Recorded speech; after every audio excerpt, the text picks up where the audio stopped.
Muy buenos días a todas y a todos. Vamos a dar inicio a esta conferencia de prensa del lanzamiento del informe anual de la Comisión Económica para América Latina y el Caribe, balance preliminar de las economías de América Latina y el Caribe 2018. Saludamos a los periodistas que nos acompañan aquí en la sede de la CEPAL en Santiago de Chile y a los colegas que están siguiendo esta presentación desde nuestras sedes subregionales y oficinas nacionales.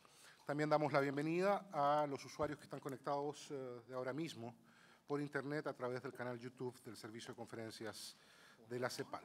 Esta conferencia de prensa va a ser encabezada por la secretaria ejecutiva de nuestra organización, señora Alicia Bárcena. También están presentes en esta mesa el secretario ejecutivo adjunto de la CEPAL, Mario Cimoli, el secretario ejecutivo adjunto para Administración y Análisis de Programas, Raúl García Buchaca, el director de la División de Desarrollo Económico, Daniel Titelman, el jefe de la Unidad de Estudios de Empleo de la División de Desarrollo Económico, Jürgen Beller, jefe de la Unidad de Financiamiento de Desarrollo de la misma división, Esteban Pérez, el jefe de la Unidad de Asuntos Fiscales, Noel Pérez, y la oficial de Asuntos Económicos, Cecilia Vera. Vamos a comenzar esta conferencia con una presentación de la secretaria ejecutiva de la CEPAL para luego dar paso a una ronda de preguntas y respuestas. Señora Bárcena, por favor. Muy buenos días a todos, a todas. Muchas gracias por acompañarnos este día en la presentación del balance preliminar de las economías. Yo, como siempre, quisiera en primer lugar agradecer a la División de Desarrollo Económico, a Daniel Titelman y a su equipo de trabajo, a la División de Publicaciones, que también con mucha oportunidad ha tenido listo el documento, y desde luego la División de Estadísticas, que también participa y ayuda en este proceso. Vamos a dar entonces inicio a cómo se encuentra, vamos a decir, la parte económica. A nivel global, nosotros vemos que hay un incierto entorno económico global y eso hace que se moderen las expectativas. En realidad, habíamos tenido expectativas mejores de crecimiento, no solo nosotros, sino muchos de los organismos internacionales. Y entonces, la verdad que este incierto entorno económico hace que moderemos todas estas expectativas de crecimiento, tanto para las economías avanzadas como para las emergentes. Y esto, pues, en realidad está conectado con tres temas. Primero, el debilitamiento en Estados Unidos del impulso fiscal, lo que aumenta también la posibilidad de un ajuste en su crecimiento. En segundo lugar, las tensiones comerciales entre China y Estados Unidos, que añade incertidumbre al comercio sobre todo, pero en general al mundo económico, a pesar de que sabemos todos que en el G20 se logró un cierto acuerdo para tratar de llevar adelante una especie de tregua de 9 meses, pero aún así estas incertidumbres siguen presentes. Y las tensiones en Europa en relación sobre todo al Brexit. En segundo lugar, se observa una mayor volatilidad financiera y esto resulta sobre todo en condiciones financieras mucho más restrictivas para todos los países en realidad, pero fundamentalmente para las economías emergentes, como vamos a ver más adelante. Hay una normalización de la política monetaria de Estados Unidos, sin duda se termina el quantitative easing y el Banco Central Europeo también comienza ya con ajustes al quantitative easing. Se esperan entonces en el 2019 aumentos en las tasas de interés y lo que en realidad se ve venir es que hay poco apetito al riesgo de parte de los inversionistas. Y en el caso de las economías tanto desarrolladas como en vías de desarrollo, un aumento en los niveles de endeudamiento, tanto público como privado. Entonces, la verdad es que todas estas expectativas o todos estos temas nos llevan a pensar que va a haber más bien una cierta moderación, si no es que una desaceleración en las expectativas. El otro fenómeno es que pierde sincronía el crecimiento. Ustedes, como saben, Estados Unidos es una de las economías que más crece. En 2018 tenemos 2,9 proveniendo de un 2,2, es la economía que más crece junto con la India. Estoy hablando de la franja amarilla, y vemos que en el 2018 el mundo en realidad también crece un poco, pero ya vemos hacia el 2019 una cierta moderación en todas las expectativas y en las economías tanto desarrolladas como en las economías emergentes, que es la franja roja, la barra roja es la que nos muestra el 2019. Japón no logra recuperarse, el Reino Unido, como vemos, también en problemas.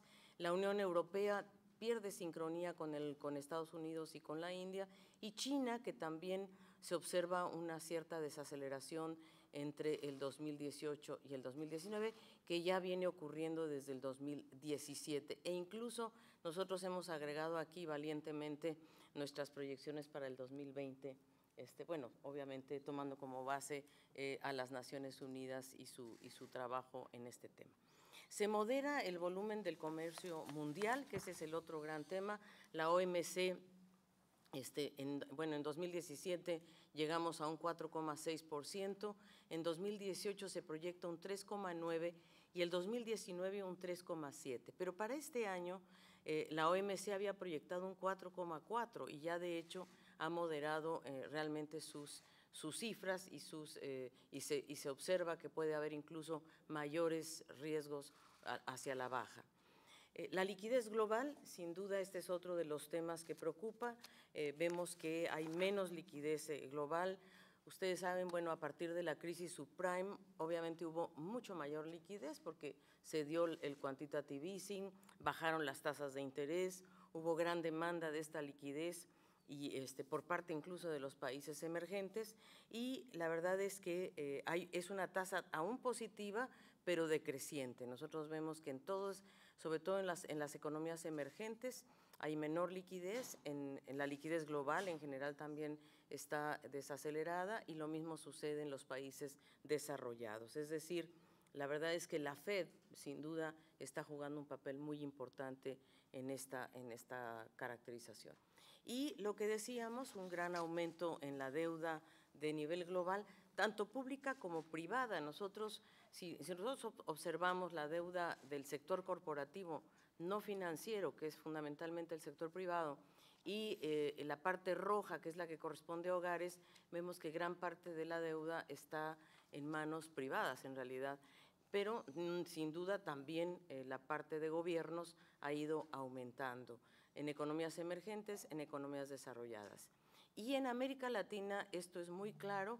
Vemos que en el caso chileno, por ejemplo, prevalece la deuda del sector corporativo no financiero y la deuda de los hogares, en menor medida la de los gobiernos, en tanto que en Argentina prevalece la del gobierno, lo mismo que en Brasil, aunque en Brasil hay un poco más de equilibrio, lo mismo que en el caso de México. Pero en general lo que podemos decir es que hay una cierta preocupación porque hay un aumento muy significativo del nivel de deuda. Y esto está ocurriendo también en economías como China, por ejemplo, y como, bueno, Estados Unidos, sin duda. Y la volatilidad e incertidumbre financiera, hay una serie de eventos, como ustedes saben, los índices que miden justamente esta volatilidad, es la que nos permite a nosotros ver, por ejemplo, lo que la Bolsa de Opciones de Chicago condiciona como el índice VIX, que es este verde claro, que es el que nos permite entender cuáles son los momentos en donde este índice tiene mayor volatilidad. Y es sin duda, bueno, en las elecciones de Estados Unidos, eso fue un caso muy claro, pero también en el anuncio, por ejemplo, de las tarifas o de los aranceles al acero y al aluminio por parte de Estados Unidos, es otro momento de enorme tensión, y en donde todo lo que tiene que ver justamente con esta tensión comercial entre China y Estados Unidos, pues son momentos en donde el índice, sobre todo en mercados emergentes, que es el azul, y el índice de color lila o moradito, que es el índice de Europa, y el índice global, que es el verde. Entonces vemos que hay momentos en realidad en donde esta volatilidad es mayor, pero esto sí, sin duda, sí nos está reflejando que la volatilidad aumenta, sobre todo en los países emergentes. La volatilidad financiera y el menor apetito al riesgo por parte de los inversionistas, pues hace que haya menores flujos de financiamiento, de capitales, de portafolio hacia mercados emergentes. Aquí vemos el total de mercados, o sea, la línea nos marca los flujos de capital hacia mercados emergentes acumulados en los últimos 12 meses, y aquí es un proxy que ha hecho la CEPAL, concretamente el equipo aquí de Desarrollo Económico, con Cecilia y colegas, en donde nos muestra qué es lo que pasa en relación a los flujos de capitales hacia América Latina en 13 países, y vemos, miren ustedes, cómo realmente los flujos de capitales han caído en forma muy importante. Lo que significa es que hay una reasignación de carteras a nivel internacional, y esto en realidad también está, digamos, asociado o está contrapuesto con cómo la apreciación sostenida del dólar ha tenido en relación a las monedas del mundo. Pero sobre todo lo que sí vemos es que los países emergentes van a empezar o ya están teniendo algunos problemas de salida de capitales por un lado y de tasas de interés. Y entonces todo esto está vinculado entre sí, y vemos cómo hay mayores niveles de riesgo en la región, que es esta línea roja. Vemos que aumentó 93 puntos porcentuales el índice de ENVI, y vemos que en 2017 estábamos en 419, ahora estamos en 512. Casi todos los países aumentaron su riesgo, quizá con excepción de Chile. Chile no es un país que aumenta su riesgo en gran medida, o sea, hay otros países que la incrementan en forma muy importante, como el caso de Argentina. O sea, Chile aumenta también, todos aumentan, pero hay algunos que tienen un mejor desempeño que otros. Pero este es el aumento del riesgo soberano, y este es el que nos permite saber el índice de bonos de mercados emergentes, y en ese sentido está aumentando el riesgo. La dinámica económica en América Latina y el Caribe se ha desacelerado. Nosotros vemos cómo en el segundo y el tercer trimestre del 2017, ¿verdad?, sobre todo el promedio de América del Sur y América Latina en general, pues estaban mucho mejor en estos dos trimestres que en estos dos últimos trimestres. Vemos que hay una clara desaceleración. No es el caso de México y Centroamérica, sí se observa una cierta desaceleración, pero quizás lo que estamos aquí más bien comparando en términos de desaceleración son el segundo y el tercer trimestre de América Latina promedio y América del Sur con respecto al segundo y al tercero del 2018, y cómo Centroamérica y México no están en esa misma condición. En realidad, Centroamérica y México se han logrado recuperar en torno a un 2,4% aproximadamente, en tanto que Sudamérica en realidad cae 1,1%. Como siempre, pues presentamos aquí a ustedes cuál es la composición y en qué forma, qué es lo que está pasando con el crecimiento en el 2018, y es liderado fundamentalmente por el consumo privado, que es esta barra rosada. Vemos que en toda América Latina el consumo privado sigue siendo el líder realmente de los componentes del gasto, y sobre todo en México y Centroamérica disminuye un poquito, como pueden ver acá. Y el otro elemento interesante es la inversión, la formación bruta de capital fijo, que sí es cierto que viene acumulando inventarios, pero también es verdad que hay, en lo que se refiere a bienes de capital importados, hay una cierta dinámica importante, sobre todo en América del Sur, que seguramente y que está asociada sin duda a los precios de los commodities, que el año pasado fueron muchos mejor de lo que van a ser el próximo. Entonces, vemos que las exportaciones, como ustedes ven, México y Centroamérica tienen un comportamiento muy diferente al que tiene América del Sur, y por eso quisimos desagregar el promedio para que ustedes vean que las dos subregiones tienen un comportamiento bastante, yo diría bastante distinto, sobre todo en lo que se refiere a exportaciones, en lo que se refiere a inversiones, y por supuesto en lo que se refiere a pago a las importaciones, también vemos un comportamiento algo diferente. En el déficit en cuenta corriente, que es uno de los temas que nosotros hemos dicho que hay que cautelar en forma importante, vemos que el déficit en cuenta corriente se amplía de 1,6 a 1,9, ¿verdad? Este es el balance en la cuenta corriente, o sea que nuestras economías se están viendo presionadas por la balanza en cuenta corriente. Hay una presión importante, no así en la balanza de servicios, sigue más o menos igual, pero sí en la balanza de bienes hay mayor importación que exportación en el 2018. Las importaciones crecen un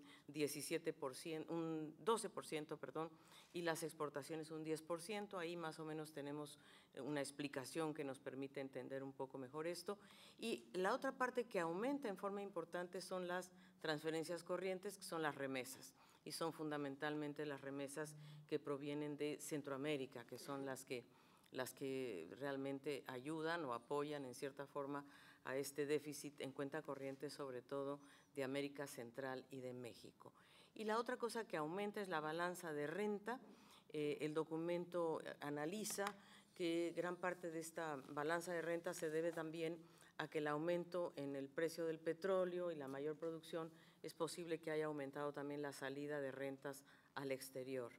Entonces, como ustedes ven, hay un problema en la balanza de cuenta corriente, que eso es lo que nosotros cautelamos, pensamos que es un tema a mirar, sobre todo en el caso de América del Sur, que es donde se manifiesta en forma más importante. Se esperan menores precios de productos básicos para el 2019, es un poco lo que les comentaba. Este año tuvimos precios interesantes por el lado del petróleo, vemos que el petróleo se incrementó en un 28%, la energía en general un 25%, minerales y metales, pero esto no va a ser el caso en 2019. El precio va a bajar en el caso del petróleo alrededor de un 16%, en el caso de los energéticos un 13%. Esto va a afectar sin duda también a las materias primas silvoagrícolas y en el caso, por ejemplo, de Chile, que es donde estamos, pues hay cierta preocupación por el precio del cobre, que puede bajar un poco y eso también puede afectar las perspectivas. En los términos de intercambio, tenemos que los términos de intercambio en general aumentaron en la región. En forma promedio, tenemos que América Latina incrementa sus términos de intercambio en 1,7, aquí se observa claramente. ¿Cuáles son los que más aumentaron sus términos de intercambio? Pues los exportadores de hidrocarburos, que lo hicieron en un 9,4%. En tanto que Centroamérica, ¿verdad?, tuvo una caída en los términos de intercambio de menos, creo que fue de menos 3,6 y Centroamérica de menos 0,6. Entonces, ganadores, pues los exportadores de hidrocarburos, los de productos agroindustriales, los de productos mineros. Brasil también tuvo una pequeña caída en sus términos de intercambio, pero en el promedio la región en general gana o aumenta sus términos de intercambio, mejoran en 1,3%. El proceso de ajuste fiscal, que yo creo que eso es un tema en donde toda la región se ha alineado al tema del ajuste fiscal. Nosotros vemos que el resultado primario, ¿verdad?, ha sido un poco mejor de menos 0,7 a menos 0,6. Esto es resultado, por un lado, de la reducción del gasto primario. Aquí también es una de nuestras preocupaciones de que se esté reduciendo el gasto primario en algunos sectores que son de gran relevancia. El gasto total se mantiene y se mantiene fundamentalmente por el pago de intereses. Y por otra parte vemos el endeudamiento, ¿verdad? Esto es el tema que nos preocupa. Vemos que el promedio de la región aumentó de 39,6% del PIB en 2017 a 41% en el 2018. Tampoco es un aumento demasiado alto, pero sí se observa que, por ejemplo, Argentina, ¿verdad?, es uno de los países que más aumenta su endeudamiento, Brasil también, Costa Rica, en tanto que los demás países, incluso creo que es Haití el que disminuye en forma importante, los demás más o menos se mantienen, pero quizás el caso más relevante aquí es el caso de Argentina. El Caribe, por el contrario, en el Caribe, y me alegro que esté conectada también nuestra oficina y nuestras oficinas del Caribe, de Centroamérica y México, de Brasil, y de Argentina y de Colombia y de Montevideo, nosotros vemos que en el Caribe Por el contrario, fíjense que el Caribe ha hecho un esfuerzo muy importante en su gasto y en su resultado primario. Miren ustedes, el resultado primario inclusive está en una mejoría de 1 a 1,8, tienen un superávit primario muy importante, han hecho esfuerzos fundamentales en el gasto, sin duda, y bueno, el gasto global se mantiene más o menos estable porque también incluye el pago de intereses, pero donde se muestra más claramente el esfuerzo del Caribe es en la reducción que han tenido en su deuda. Barbados, Jamaica, que es la que más ha hecho esfuerzos en la reducción de la deuda respecto al PIB, y en general el Caribe disminuye de 73,9 a 72,1%, y realmente quizás la economía que más dinamizó su endeudamiento fue Dominica, pero eso tiene que ver con el desastre natural que casi destruyó la isla, y entonces, bueno, pues se endeudaron con créditos para la reconstrucción. Pero hay otros países que realmente han hecho esfuerzos muy importantes, Antigua y Barbuda, que era uno de los países más endeudados junto con Jamaica. O sea, han hecho esfuerzos que son loables. Los ingresos tributarios se mantienen estables, en gran medida continúa la contención del gasto, cambia la composición, que ese es un poco el gran tema.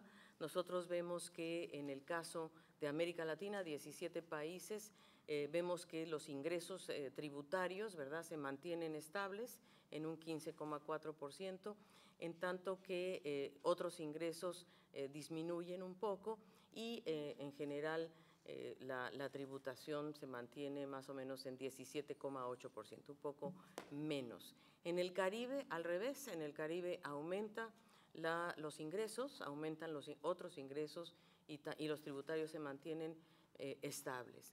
En el área de gasto es donde vemos la diferencia, vemos precisamente que el pago de intereses es el que aumenta, en tanto que el gasto de capital disminuye en América Latina, no así en el Caribe, y los intereses se mantienen relativamente estables. Esto es quizás, quisimos mencionar este gráfico en particular porque es un gráfico donde se releva claramente la contención del gasto, que ha afectado fundamentalmente al gasto de capital, que es la barra roja. Si ustedes ven, esa es la parte del gasto que más se ha visto afectada desde el 2017 y sobre todo aquí. Y bueno, en realidad ya veníamos con esa tendencia desde el 2014 afectando fuertemente la inversión, que es donde nosotros pensamos que habría que meter mucho más esfuerzo. Y el gasto corriente primario pues ha ido reduciendo fuertemente, sobre todo entre el 2016, 2017, 2018. De tal manera que, y lo que más ha aumentado son los pagos de intereses. Y esto pues en realidad se debe justamente a la apreciación del dólar por un lado y a la subida de intereses por otro lado. Pero mucho de nuestro gasto, digamos, se nos está yendo justamente en pago de intereses. La inflación no es un tema en la región, con excepción de 2 países, obviamente. Sí es un tema para Argentina. La inflación en Argentina está en torno al 40%, en tanto que, bueno, y por supuesto la de Venezuela, que está en un proceso de gran hiperinflación. Entonces, en América del Sur, que es donde más se muestra esta tendencia a la alza en la inflación, muy influida por el caso argentino, y vemos que la inflación en general en América Latina ha aumentado 1,7 puntos porcentuales entre 2017 y 2018. No es una cifra preocupante en realidad, quizás la parte de América del Sur es donde habría que vigilar un poco más. El caso de América Central y México, por el contrario, ahí está disminuyendo 2,2 puntos porcentuales y lo mismo en el Caribe. Entonces es más bien un tema de Sudamérica, pero en general vemos que no estamos en momentos de hiperinflación, excepto en el caso de la República Bolivariana de Venezuela. Si nosotros vemos qué está pasando con la dinámica inflacionaria, la volatilidad, cómo ha afectado esto al espacio de la política monetaria, qué países han podido aumentar sus tasas de interés, sus tasas de política monetaria, y vemos que son los del lado derecho, fundamentalmente los que han aumentado sus tasas de política monetaria. México, por cierto, que es el que más lo ha hecho, muy en consonancia con Estados Unidos. Argentina, que ha aumentado en forma muy importante, República Dominicana un poquito y Costa Rica bastante y Chile un poco también. Estos son los países que han aumentado su tasa de política monetaria y estos son los países que han reducido su tasa de política monetaria. Brasil siendo quizás el más relevante, Colombia, Perú y Guatemala. Entonces vemos que hay en cierta medida las tasas de interés activas muestran una cierta alza en algunos países y una disminución en otros. Ese es como han procurado los países manejar su política monetaria para manejar la inflación y sobre todo la volatilidad cambiaria.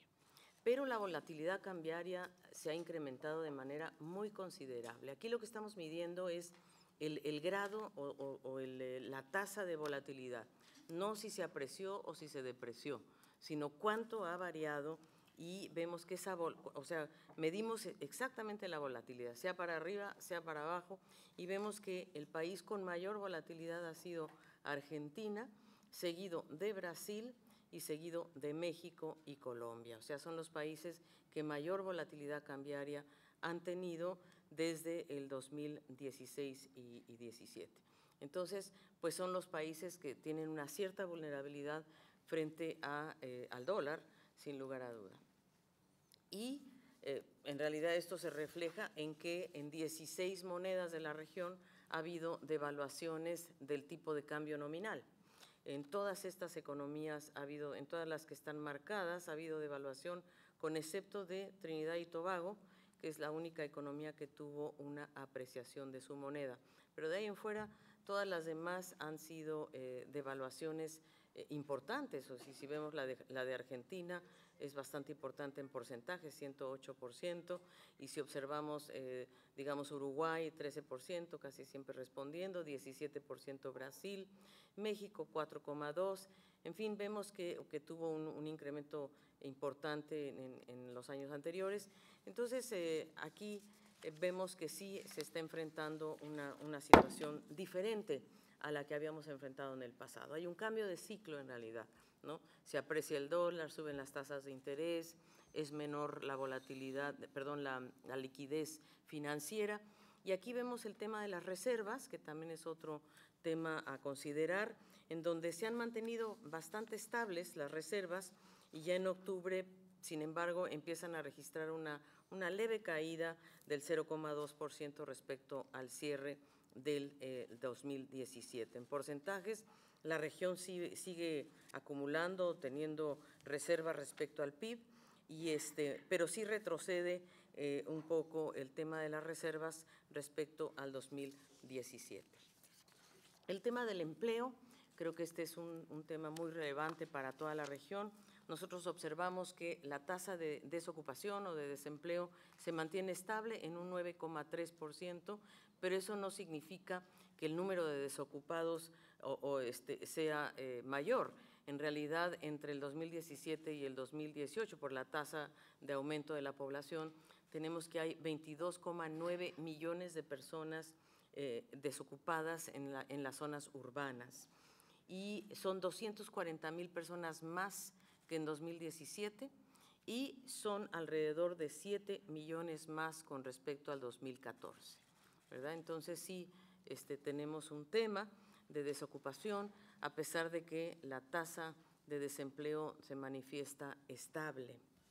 Lo que preocupa en el caso de la parte laboral es que la brecha de género se mantiene, eso el informe lo maneja con bastante detalle, y se observa algo interesante que se reduce la informalidad en la región en algunos países, pero la verdad es que, y sobre todo el empleo aumenta en el sector terciario, pero donde sí se ve una cierta afectación es en la desaceleración de los salarios reales, sobre todo en Sudamérica. Por eso también tiene un cierto impacto, como vimos al principio, en el consumo privado, ¿verdad? Si bajan hay una desaceleración de los salarios reales, sobre todo, como les digo, en los países sudamericanos. Entonces, para 2018, nosotros, nuestras mediciones nos dicen que estamos en un crecimiento de 1,2%. Y aquí lo que nosotros podemos observar son varias cosas. Primero que nada, obviamente, encabezado por República Dominicana, Antigua, Barbuda, Granada, Bolivia, que también tiene un buen desempeño, Panamá, Paraguay son economías que siguen arriba, Paraguay por la buena cosecha de soja, Chile, que también es una de las economías que está bien aspectada en un 3,9%, Perú por el estilo, ¿verdad? Y en general vemos que estos son los países de Sudamérica que tienen mejor desempeño, Chile, Paraguay y Bolivia y Perú. En tanto que los países de América del Sur que tienen un desempeño complicado es sin duda Argentina, con un menos 2,6%, y desde luego la República Bolivariana de Venezuela con menos 15%.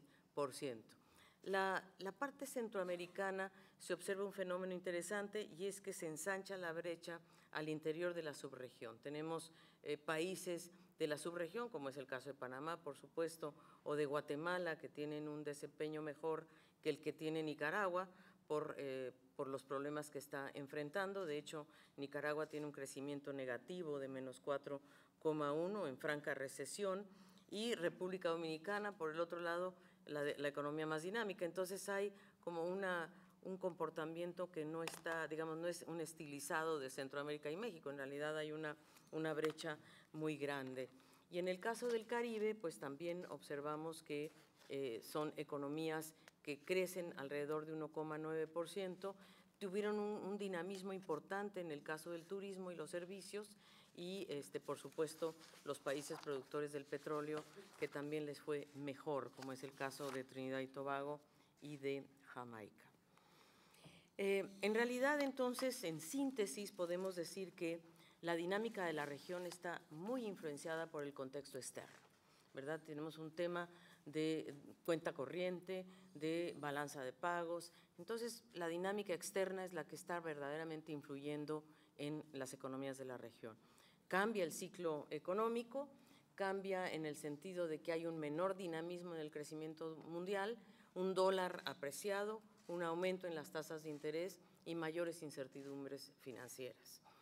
Las tensiones comerciales que afectan a nuestras exportaciones y especialmente las tarifas de acero y aluminio que afectaron por lo menos a 3 economías de la región en forma muy fuerte, la vulnerabilidad fiscal y la balanza y de la balanza de pagos, ¿verdad? Esto es lo que más estamos observando en este año, y que la consolidación fiscal está presionando el gasto social, obviamente a la baja, la inversión pública, a pesar de que algunos países dinamizan su inversión, y el gasto en ciencia y tecnología. Y el último factor que vemos en este año, pues, es que crece el endeudamiento global. Esto, en realidad, como una síntesis. Para 2019 se espera un crecimiento de 1,7%, es un poco mejor que el 2018. Francamente, está dado en la medida en que se espera que Venezuela cae menos, se espera que Brasil crece un poco más, de 1,3 a 2%, por aquí está Brasil, o sea, estas expectativas de que estas economías como Argentina, como Brasil, tengan un mejor desempeño, es lo que se prevé como que puede ayudarnos a una cifra promedio de 1,7. Ya vimos que la situación externa no se espera que mejore, esa es la realidad.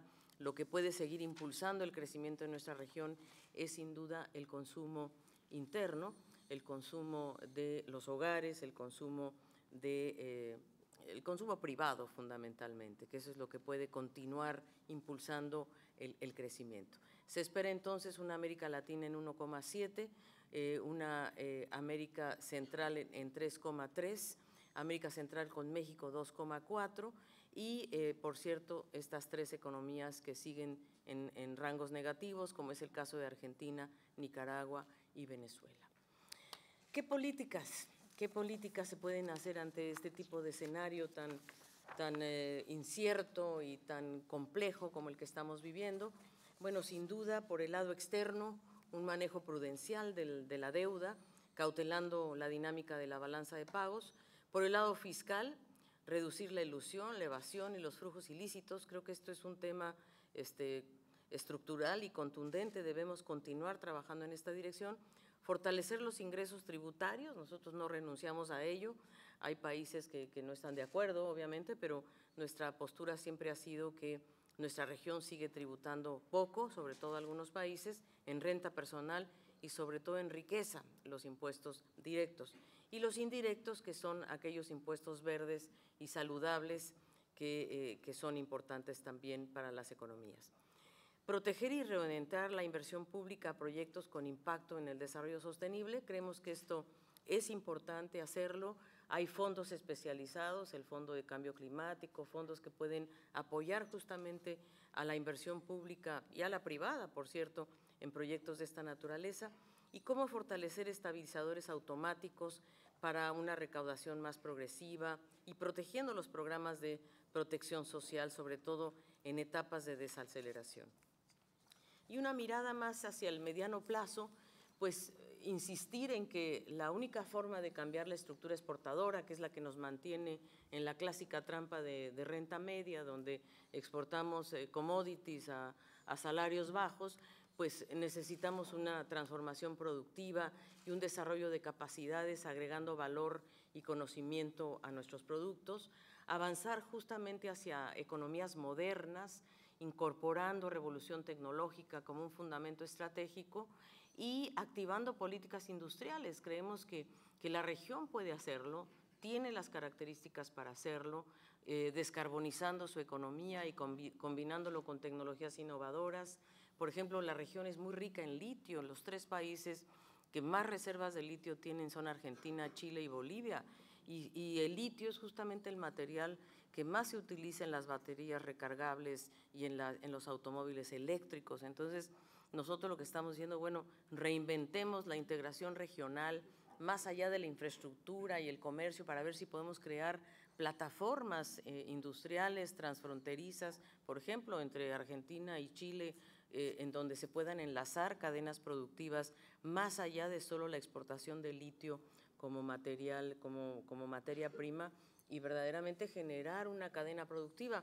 De hecho, los buses que llegaron a Santiago de China fueron financiados por una empresa italiana, Enel, y creo que ese tipo de asociaciones entre Europa, China y nuestras economías, yo vengo llegando de China y veo un gran apetito de parte de China por hacer inversiones de esta naturaleza, con estas características que pudieran tener una plataforma más regional y no tanto de países individuales. Y creo que si hacemos estos esfuerzos nacionales y regionales, podríamos atraer inversiones en sectores más dinámicos. Eso es, queridos colegas, lo que nos ofrece el balance preliminar este año. No es muy alentador, reconozco, ¿verdad? Es un poco pesimista en cierto sentido, optimista en otro, porque si somos capaces de reorientar nuestras estructuras es posible que podamos tener más resiliencia incluso a los efectos externos. Entonces, pues quedo a su disposición para preguntas. Muchas gracias, secretaria ejecutiva. Vamos a dar inicio a esta ronda de preguntas y respuestas. Vamos a tomar primero desde Santiago inquietudes que puedan plantear los colegas acá en sala. Pasaremos luego a las preguntas que nos vienen planteando desde las sedes subregionales y nacionales. Por favor, ofrecemos la palabra. Les pedimos, por favor, que se identifiquen con nombre y medio antes de hacer su pregunta. ¿Tan amable? Juan Pablo Monsalve, de NTN 24. Preguntarles qué factores pudieron ustedes identificar específicamente en la situación de Venezuela, teniendo en cuenta, por ejemplo, el buen precio o el mejoramiento que tuvo el precio del petróleo durante 2018, y qué tanto está afectando Venezuela o su situación el crecimiento de América Latina. Muchas gracias, Juan Pablo. ¿Alguna otra inquietud o pregunta en sala? Atendemos esta pregunta, secretaria ejecutiva. Bueno, sin duda, Venezuela sí está enfrentando una situación muy compleja, ¿verdad? Nosotros vemos que hay un cuadro actual muy complejo que se parece al que presentaron muchas economías en las décadas de los 80 y en la primera década de los 90 una hiperinflación junto con una gran contracción del PIB profunda y prolongada. Y esta contracción, estamos hablando de una contracción del 43% con respecto a al valor del 2013, o sea que ha caído 5 años consecutivos el PIB en Venezuela.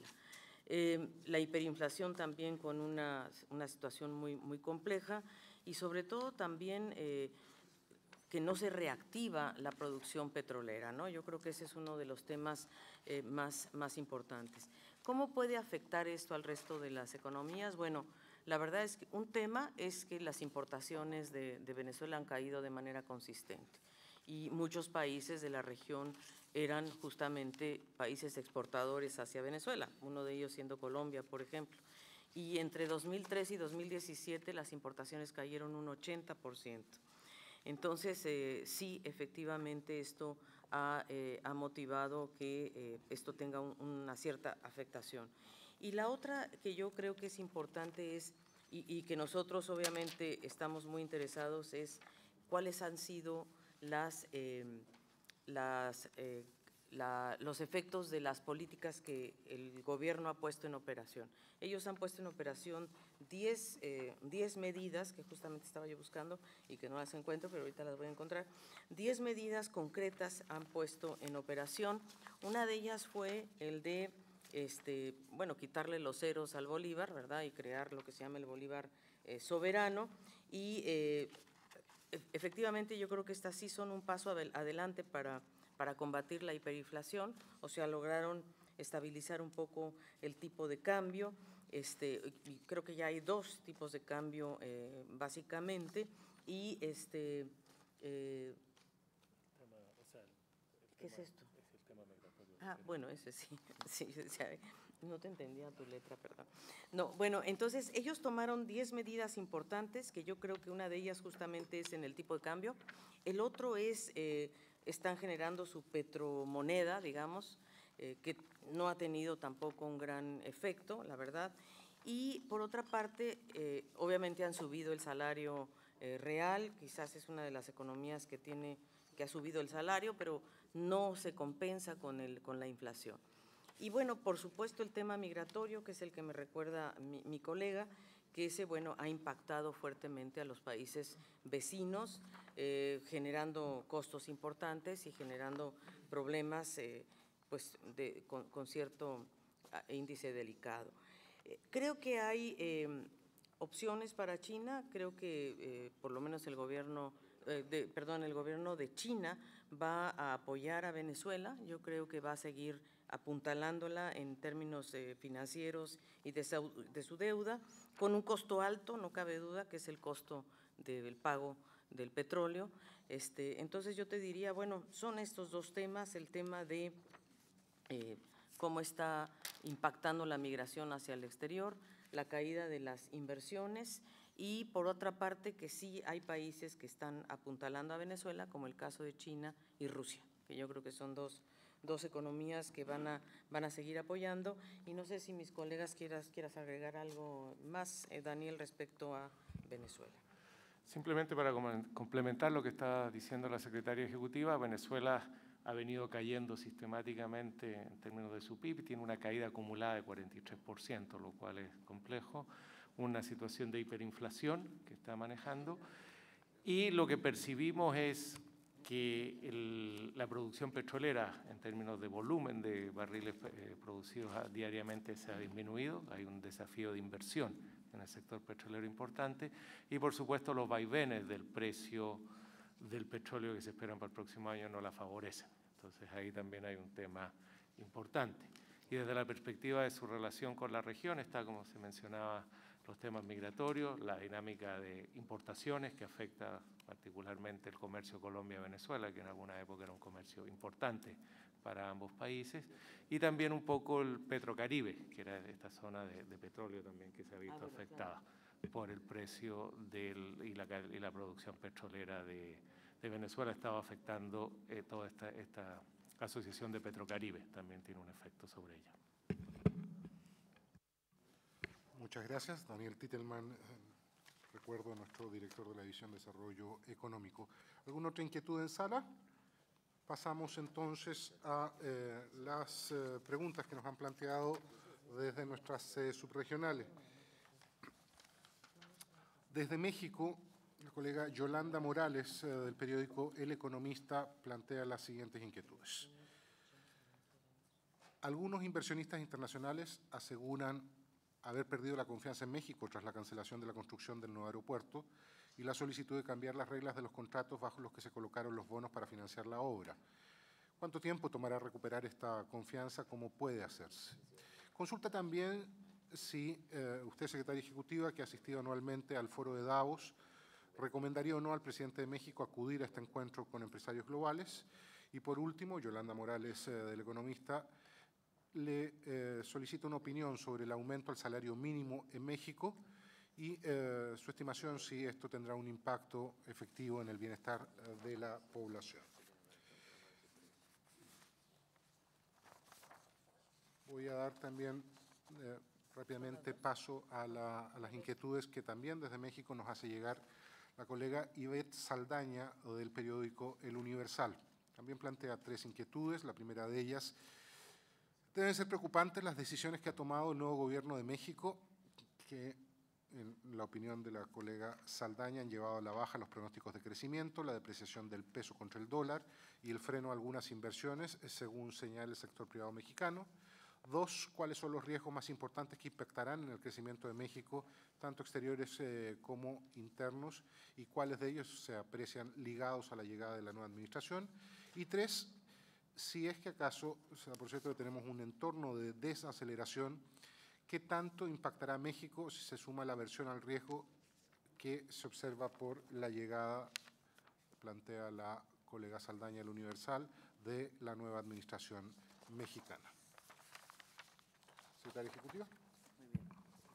Bueno, en primer lugar, yo creo que ya se ha discutido mucho el tema del aeropuerto, del nuevo aeropuerto internacional de la Ciudad de México, y yo he dicho en ocasiones anteriores que se trata de una inversión, no de la inversión total en un país del tamaño de México. Efectivamente, se ha decidido cancelar esta obra por miles de razones, y lo que está pasando en este momento es que se están renegociando los bonos, y creo que esa negociación va de manera muy positiva. Me parece que además, después de la decisión de la cancelación del aeropuerto, el tipo de cambio, por ejemplo, del peso, que es un símbolo de confianza o desconfianza, vamos a decir así, se estabilizó y realmente no se disparó como se hubiera esperado. Y definitivamente creo que los recursos para comprar los bonos vinculados a la construcción del aeropuerto ya están reflejados, por cierto, en el presupuesto que se ha presentado. Y creo que el tema central es cómo se van a cerrar o cómo se van a negociar los contratos con las constructoras y los compromisos financieros que sirvieron para obtener la inversión del proyecto. Hay mucho debate de cuánto avance tiene realmente el nuevo aeropuerto internacional, y también creo que lo que se está evaluando es hacia dónde se va a dirigir. Lo que es una realidad es que sí, México necesita un aeropuerto nuevo. Eso está clarísimo y creo que todo el mundo está de acuerdo con el asunto. El tema es si el lugar, el sitio, es el correcto. La mayoría de los países del mundo tienen sus aeropuertos en zonas mucho más alejadas de la zona urbana, una zona urbana además compleja, y creo que esos son los factores que se han evaluado, no tanto el costo a corto plazo, sino también los costos a largo plazo en una ciudad que tiene grandes complejidades, sobre todo en el uso del suelo. Pero creo que está bajo coordinación, bajo manejo. Creo que el sector privado está participando en el tema. Los mercados incluso han manifestado confianza en relación al nuevo presupuesto que se ha presentado, y los inversionistas además en su mayoría ya han aceptado las condiciones de recompra de los bonos del nuevo aeropuerto de la Ciudad de México. Así es que creo que eso es lo que está ocurriendo en este momento. En relación a, espérate, déjame que no me pierdo, ¿qué otra cosa era? Espérate, ya se me perdió la pregunta. Tema de crecimiento y desafíos de crecimiento. A lo de Davos, ¿verdad? Sí. Así, lo de Davos, que si yo recomendaría al presidente de México que fuera a Davos. Mira, yo creo que es importante que vaya su equipo económico, no necesariamente el presidente en esta ocasión. Yo creo que debería de ir en el futuro. No sé si es el momento ahora, que apenas cumpliría un mes o 2 meses de haber tomado posesión. Creo que en realidad está en un proceso muy importante de definición de grandes proyectos de inversión, como es el caso del tren del sureste, como es el caso de la conectividad entre Coatzacoalcos y Salina Cruz, esos grandes proyectos que son los que creo que le está poniendo en este momento toda la atención, y también el nuevo plan migratorio, el nuevo plan de desarrollo con respecto a Centroamérica que está planteando México y que incluso se ha sumado ya Estados Unidos también. Creo que esas son quizás las prioridades que le está dando en este momento. Creo que su equipo económico podría sumarse al Foro Económico de Davos para llevar adelante las políticas que él quiere llevar. Por supuesto que si él va, pues sería una magnífica noticia, pero en realidad mi recomendación sería que primero sacaran adelante estos nuevos proyectos y este nuevo presupuesto que va a ser tan importante para México. La otra pregunta era si tenemos un entorno de desaceleración. No, espérate, no, la misma de Yolanda Morales.